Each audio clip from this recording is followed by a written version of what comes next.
bord de Rhodes, c'est celui qui va tomber sur Kagame. Ça ne fait pas partie de la plaidoirie, mais Kagame sait comment Rhodes finit. Nous terminons notre modeste intervention en disant ceci, M. le Président. Vous allez identifier le prévenu conformément à ce qu'il a fait, ou ce qu'il est, ou ce qu'il cherche à cacher. Vous aurez à déclarer établi le crime de guerre dans le volet d'homicide intentionnel, car tous les éléments constitutifs sont réunis. Et condamné conformément à la loi avec exécution immédiate. Ce n'est pas moi qui le dis, c'est l'organe de la loi qui doit le dire. Je ne parlerai pas de dommages d'intérêt parce que ce n'est pas la rubrique, le confrère Jean-Marie Kabengele va le développer. Mais voyez le nombre de morts. Voyez comment cette personne est à la base de souffrance de tout un peuple. Vous allez procéder à la saisie de tous ces biens. Parce que la République démocratique du Congo, ma cliente n'a pas assez de moyens. Les 32 milliards que le confrère Bondo doivent se retrouver, c'est pour dédommager toutes ces victimes. J'ai dit. Merci, maître.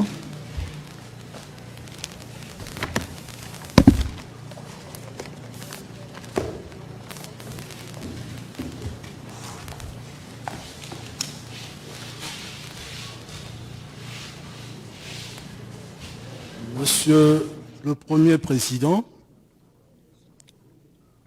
Monsieur le membre de la Haute Cour militaire, Monsieur l'auditeur général des Forces armées de la République démocratique du Congo, le collectif de la défense de la République démocratique du Congo, province du Nord Kivu, Ituri, et particulièrement pour la province du Sud Kivu, je vais plaider cette cause sur 3 volets.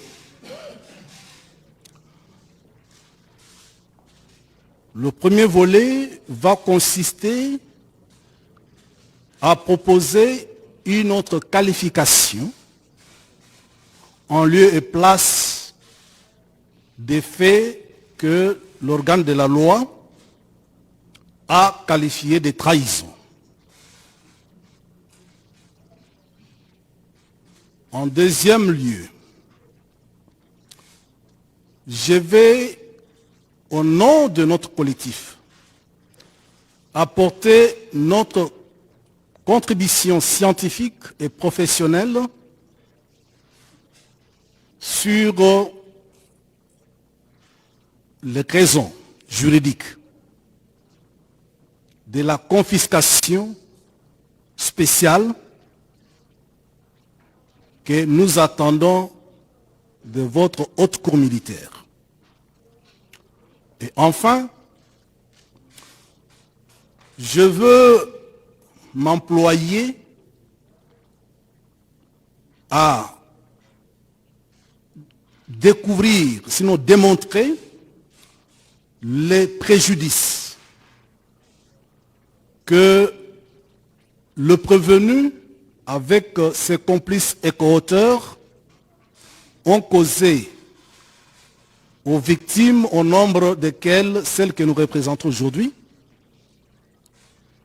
Nous allons, après les avoir indiqués, évaluer les préjudices et les quantifier pour proposer à votre haute cour militaire le chiffre de ce que la République démocratique du Congo est en droit d'attendre en termes de dommages et intérêts auxquels le prévenu sera condamné. Mais avant de poursuivre, permettez-moi de m'incliner devant la mémoire de nos compatriotes, lâchement arrachés à notre affection. Nos compatriotes, nos mamans, nos sœurs, nos enfants, dans les provinces occupées par les rebelles au soutien financier du prévenu actuellement en jugement.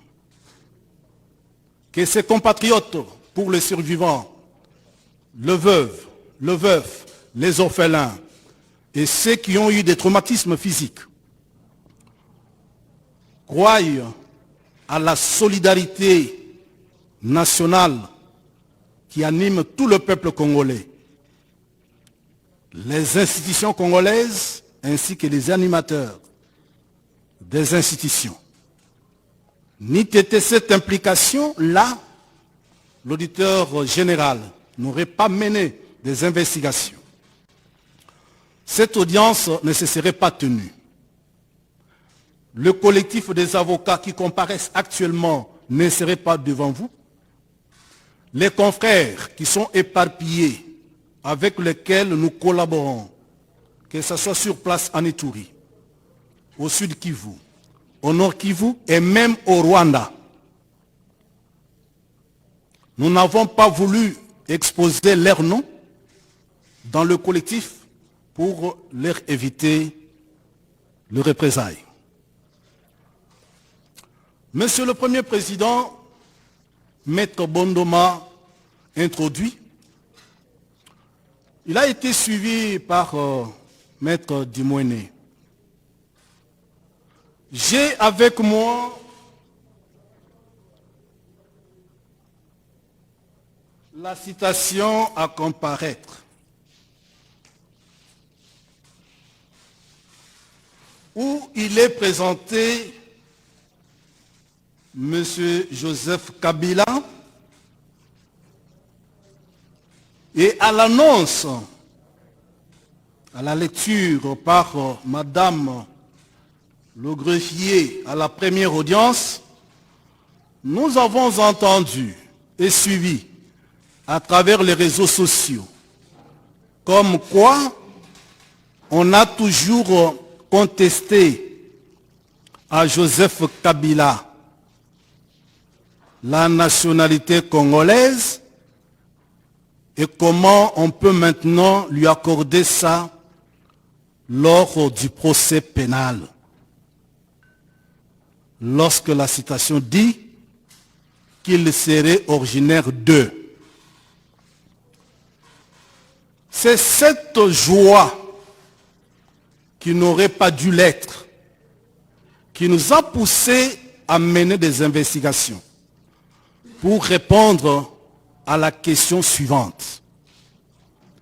Est-ce par voie de décision de renvoi? Est-ce par voie de citation à comparaître que l'on peut prouver la nationalité congolaise?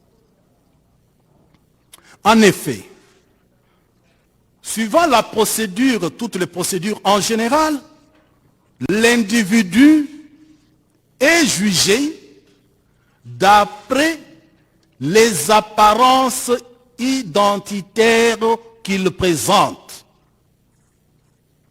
Raison pour laquelle, si le prévenu avait comparu, le premier devoir de tout juge, c'est d'identifier la personne poursuivie. Et cette vérification n'amène pas nécessairement à certifier les apparences que l'individu a données. Il vous arrive, comme juge de carrière, de rectifier les données identitaires d'un prévenu. Alors, nous pensons, vous proposez une autre démarche par rapport au fait que le ministère public a qualifié de trahison. En effet, la trahison, dit le code pénal ordinaire, code pénal militaire, est l'œuvre, doit être l'œuvre d'un Congolais.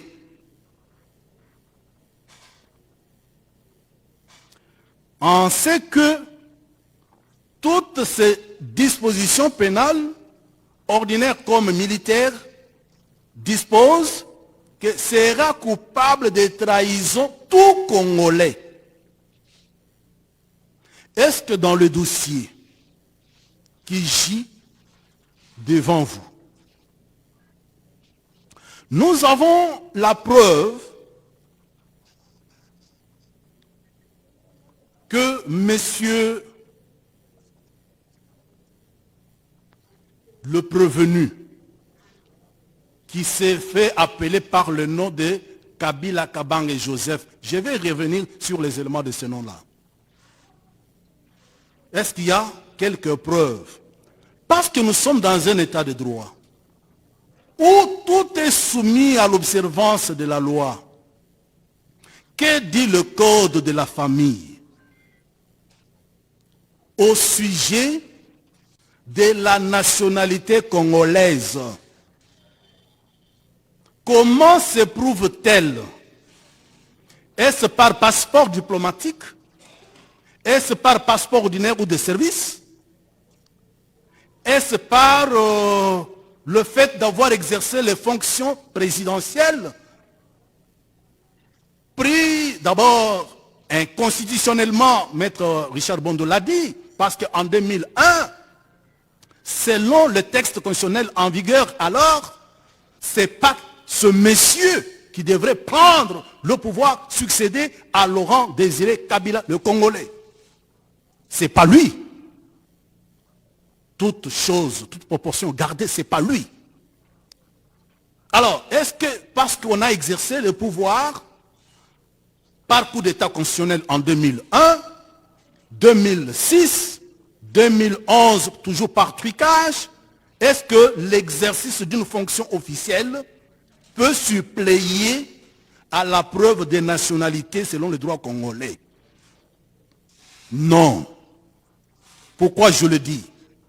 C'est parce que l'article 42 du Code de la famille dit que la nationalité congolaise s'éprouve par la production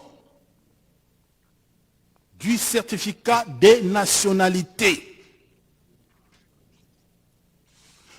Vous serez d'accord avec moi que si l'état de marié, selon le code de la famille, peut être prouvé par l'acte de mariage avec comme suppléance la possession d'état d'époux pour ce qui est de la nationalité congolaise, il n'y a pas d'acte pouvant suppléer à la preuve si l'on ne produit pas le certificat de nationalité.